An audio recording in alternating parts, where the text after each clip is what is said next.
any difference. But out of view of the public, 5 Investigates' Mike Baudette discovered a simmering shark research turf war over who gets to study them that could be limiting our knowledge about great whites. Take a look. When you handle an animal of this size, with their highly produced videos and a knack for marketing, OSearch makes a splash wherever they go. The OSearch crew and scientists roam the seas around the world, catching great white sharks, bringing them to the ship's signature lift, Look at where this the crew gets hands-on access to the apex predators. In Massachusetts, we've been working on the Northwest Atlantic white shark life history puzzle since 2012.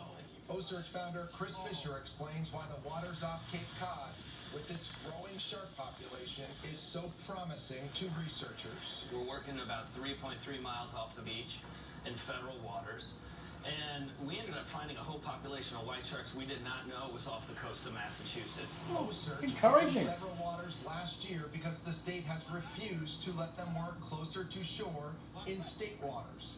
It's the result of a bitter dispute that's become personal for the people involved. What's happening here with sharks compared to the rest of the world is like it is in the dark ages. It wasn't always like this. Here's Dr. Greg Scommel, the state's white shark researcher, on OSearch back in 2013, working together.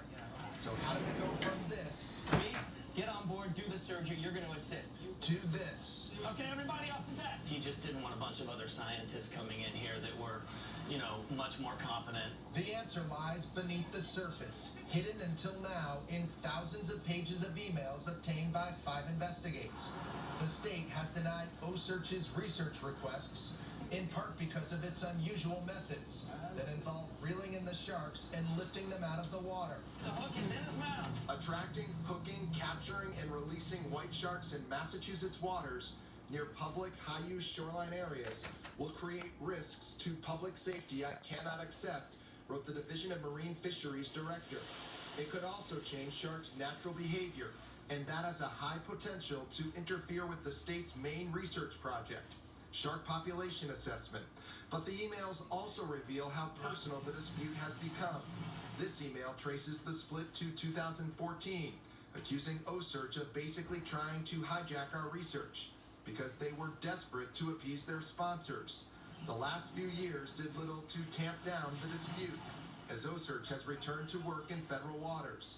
It would be good if your state police buddies buzzed the boat a bit, Scommel wrote in 2019. OSearch has pushed back, complaining about this tweet from Scommel praising the Canadian government for doing real white shark research, suggesting OSearch was not. Greg's tweet is antagonistic, sad, immature, OSearch complained. OSearch says their methods are sound, and the state is letting turf rivalries interfere with science. You basically have a Massachusetts white shark mafia, and nobody wants to believe that, especially when you got a cute little That's so Massachusetts stuff. in the news. We might be able to predict whether or not a shark attack can occur. Scommel has hardly been camera shy over the years, but for this report, the state would not allow him or anyone else to be interviewed.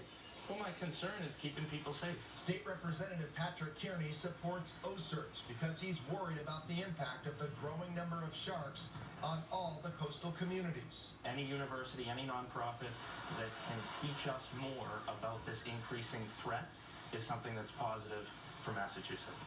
The State Division of Marine Fisheries says it collaborates with leading scientists to better understand sharks' movement, life history, and population dynamics, which will in turn help the Commonwealth to better protect the safety of residents and visitors. OSearch says it's once again planning to apply to be in state waters this summer. Coming up at 7, we follow the money when it comes to shark research, where it is and is not going. Mike Baudette, 5 Investigates. And Mike, we look forward to your report. So where's it going?